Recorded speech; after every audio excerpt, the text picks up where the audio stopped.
El Señor esté con ustedes.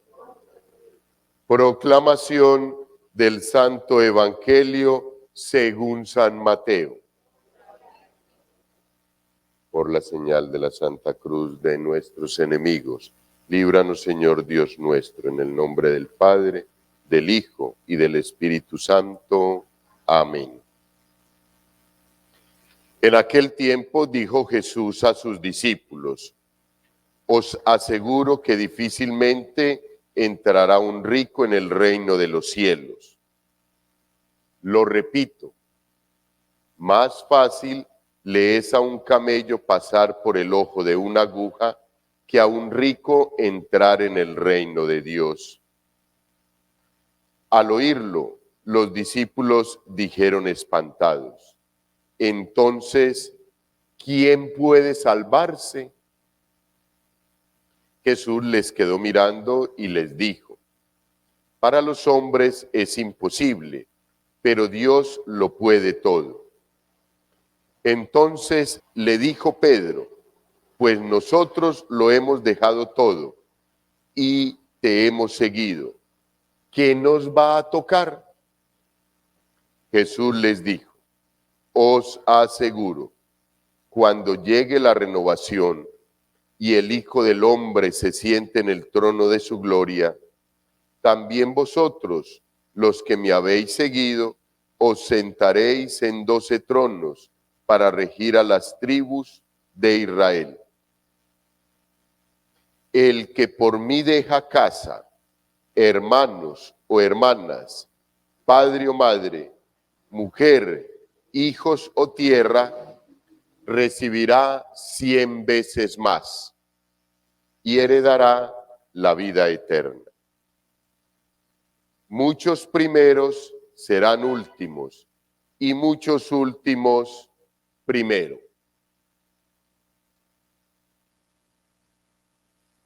Palabra del Señor. Pueden tomar asiento, queridos hermanos. Queridos hijos, el libro de los Jueces nos habla en la lectura de el llamado que Dios le hace a Gedeón, pero que Gedeón, al igual que Abraham, Moisés, Daniel,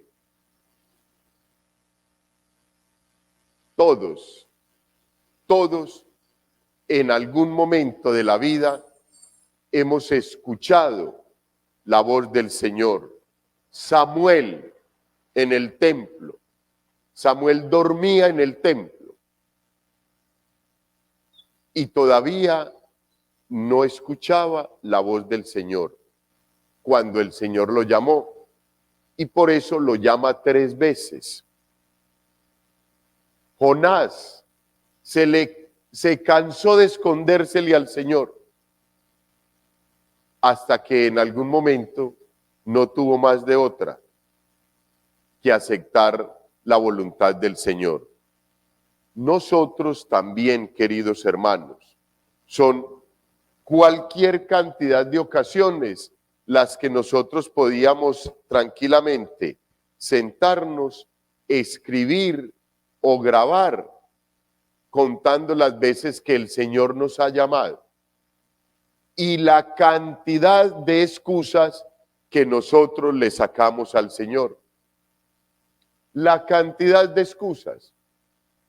Y después, más adelante, somos capaces de decir: es que Dios no me escucha, es que Dios no escucha mi humilde súplica y mi oración.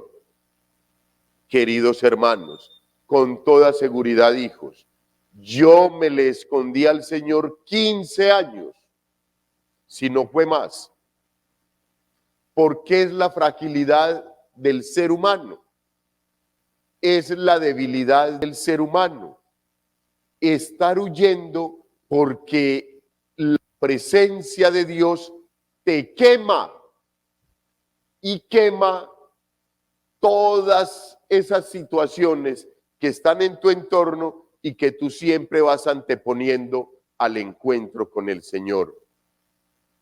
Cualquier cantidad de cosas, no las voy a mencionar, pero siempre le estamos diciendo al Señor, espere un momento, todavía no, más adelante, cuando lo único que Él desea es que nosotros aceptemos su santa voluntad, como lo veíamos el domingo en la Asunción de la Santísima Virgen María, cuando veíamos algunas de sus características, de sus virtudes, y era poderse disponer en las manos del Señor, que te lleve y que te traiga, que te mueva, que te moldee.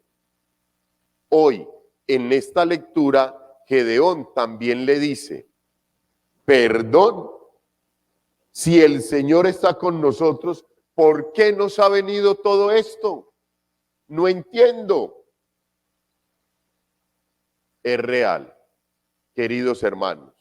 No entendemos la gracia de Dios, la presencia de Dios en el momento de adversidad. Es que es muy difícil. Sola y exclusivamente quien ya ha fortalecido una relación con el Señor en el momento de la prueba, lo entiende. De lo contrario, no. En algún momento escuché en La Ceja, Antioquia, que a un sacerdote se le había muerto la mamá. Y entonces todo el mundo decía, no, él es de los más grandes filósofos que hay acá en la diócesis. Y los filósofos manejan las cosas muy diferente. Los filósofos trascienden más todos esos hechos. Y yo decía, hombre, ¿será la filosofía, será la teología o la experiencia con el resucitado el que transforma todas esas situaciones de sentimientos, de pasiones, de deseos en el ser humano? Yo no creo que ninguno de los filósofos, por excelentes que hayan sido, hayan logrado sacar del lado de la vida, separado completamente, el dolor que causa la muerte. No creo. El mejor fue el Señor Jesús y Él lloró. Es que, queridos hermanos, ante el momento de la adversidad, solamente si hay una relación personal con el Señor que viene acompañando tu vida de tiempo atrás, la logrará iluminar. De lo contrario, no. Pero es en ese momento donde uno se da cuenta de que han pasado años y que han pasado convivencias y retiros espirituales y encuentros y cualquier cantidad de momentos y de espacios donde el Señor te ha abrazado, te ha limpiado tus miserias, tus llagas, te venda y te lleva para que alguien te atienda, te entrega a la madre, madre, cuida de él, que cuando regrese te pago. Pero, queridos hermanos, si nosotros no fortalecemos la relación con el Señor, hijos, no hemos organizado el terreno para que el Señor haga el milagro en el momento de la adversidad. Cuando llega el momento de la prueba, yo no me desespere, yo siga calmadamente el camino que me señala el Señor. Si he tenido un verdadero encuentro personal con el resucitado, si no es así, extrañados, perdón. Si el Señor está con nosotros, ¿Por qué nos ha venido todo esto? ¿Por qué nos sucede todo esto? ¿De dónde? ¿Dónde han quedado aquellos prodigios que nos contaban nuestros padres? De Egipto nos sacó el Señor. La verdad es que ahora el Señor nos ha desamparado y nos ha entregado a los madianitas. Por eso, hijos, hay que adiestrar el oído para saber cuándo nos llama el Señor y para escucharlo en el momento duro y difícil que se nos presenta o que se nos presentará. Es lo más seguro que un día tú y yo pasemos por el desierto. Es lo más probable. Si ya no hemos pasado y volveremos a pasar, porque de la única forma que se prueba el oro es en el crisol, lo dice la misma palabra de Dios. Queridos hermanos, en el único momento donde se prueba tu amor, tu fidelidad, lo que llevas por dentro, tu relación con el Señor, es en el momento de la prueba, donde yo no te voy a pedir que no llores. Yo se los he dicho a ustedes, va a llegar el día que el Señor le reclame la vida a mi madre y voy a estar muy triste y voy a llorar. Después del Señor amo a mi madre y a mi padre. Un día se me los va a llevar el Señor, porque no nacemos para semilla. Pero yo le he dicho a mi madre, madre, yo creo que te llore ese día. Y de ahí en adelante entenderé que ya estás en la gracia de Dios. Y punto. Porque ese momento con toda seguridad será muy duro, pero sola y exclusivamente por la gracia de Dios. Y he tratado, a pesar de mis fragilidades, debilidades y pecados, de entender cómo actúa la presencia de Dios en nuestras vidas y poder en un momento determinado entender sus santos designios, o al menos, hijos, aceptarlos. Así tenga uno llanto en los ojos, aceptar la voluntad de Dios y pedirle a Él, como Él le pidió al Padre, que pase rápido ese trago amargo que hay que beber.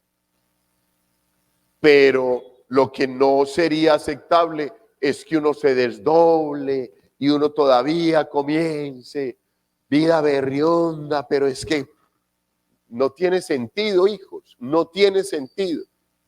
Eso no hablaría bien de nosotros, que madrugamos todos los días, que ponemos un esfuerzo, que ponemos todo el empeño, que deseamos profundamente encontrarnos con el Señor diariamente.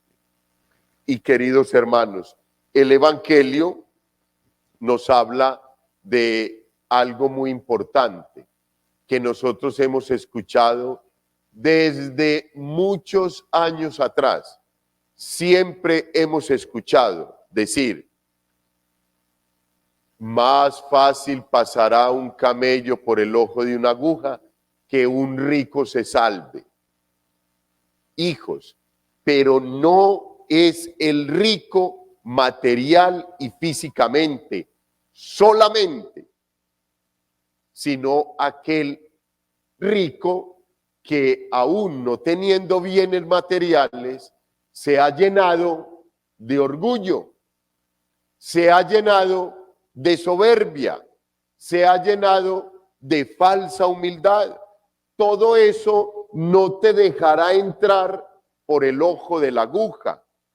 El ojo de la aguja eran unas puertas que habían a la entrada de la ciudad, donde las personas, pues en aquel momento, tenían que pasar casi de rodillas para poder entrar a la ciudad.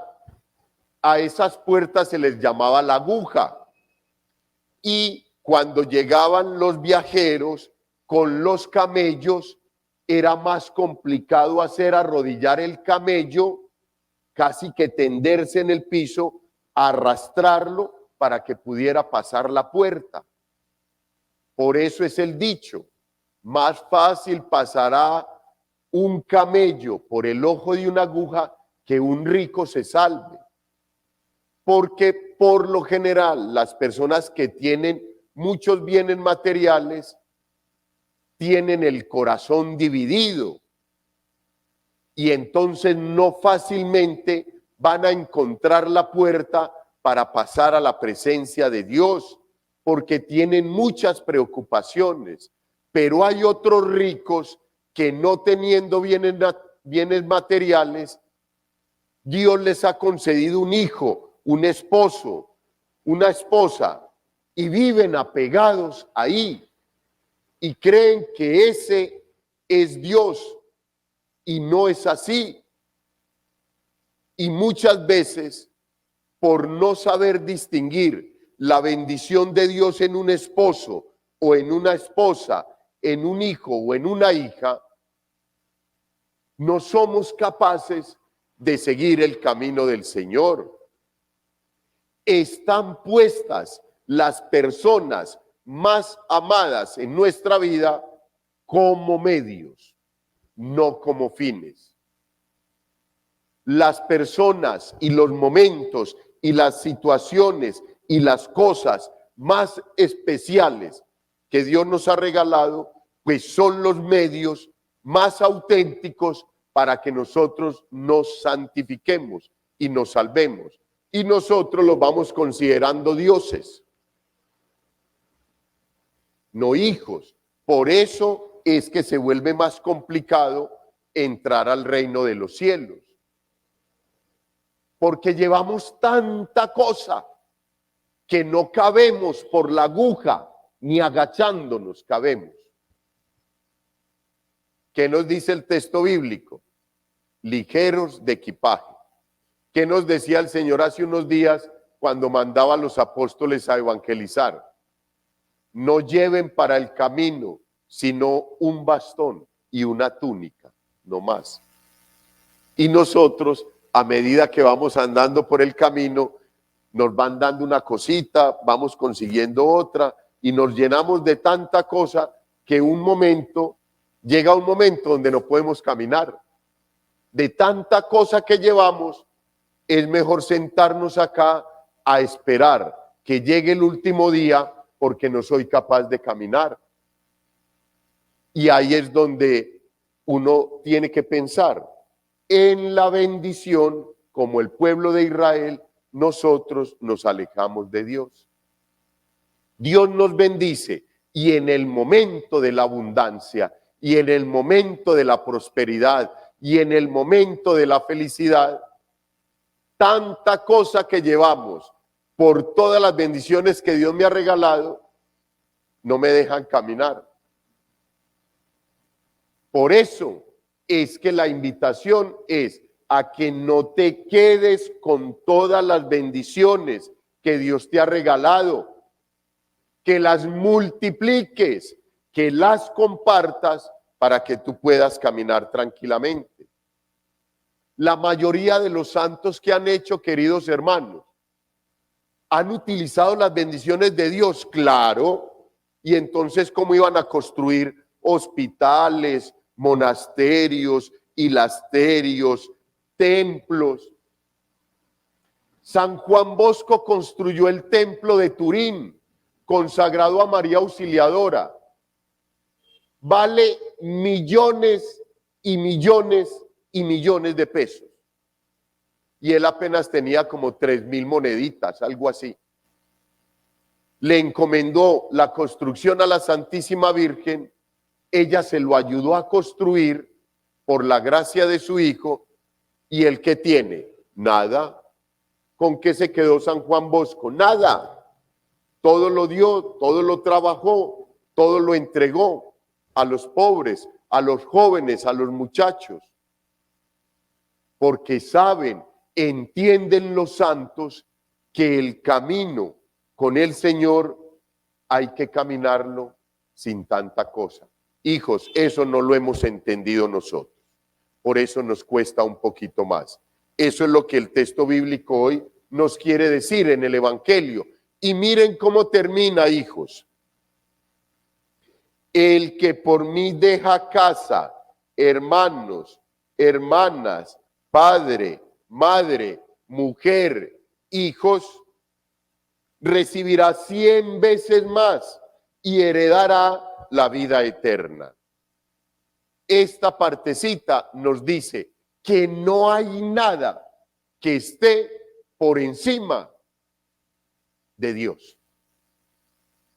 Todo lo demás vale, aprovechémoslo. Si Dios te regala una bendición, aprovéchala, cómprate la casita. Si ya tienes la casita, te puedes comprar un carrito, cómpreselo. ¿Quieres una tierrita? Cómprela, pero no ponga el corazón ahí. Le regala un esposo, quiéralo, ámelo, santifíquese con él, pero no ponga su corazón ahí, que un día se va a ir, se va a acabar, se lo van a robar. Y entonces, ¿cómo vas a quedar? Eso es lo que nos quiere decir el texto bíblico. No hay nada, ni hermanos, ni hijos, ni tierra, ni hermanas, ni padre, ni madre, ni mujer, ni esposo por encima de Dios. Eso es. No es que nosotros los despreciemos, no es que nosotros no reconozcamos que son una bendición para nosotros. Lo que tenemos que reconocer es que ahí no puedo depositar mi corazón.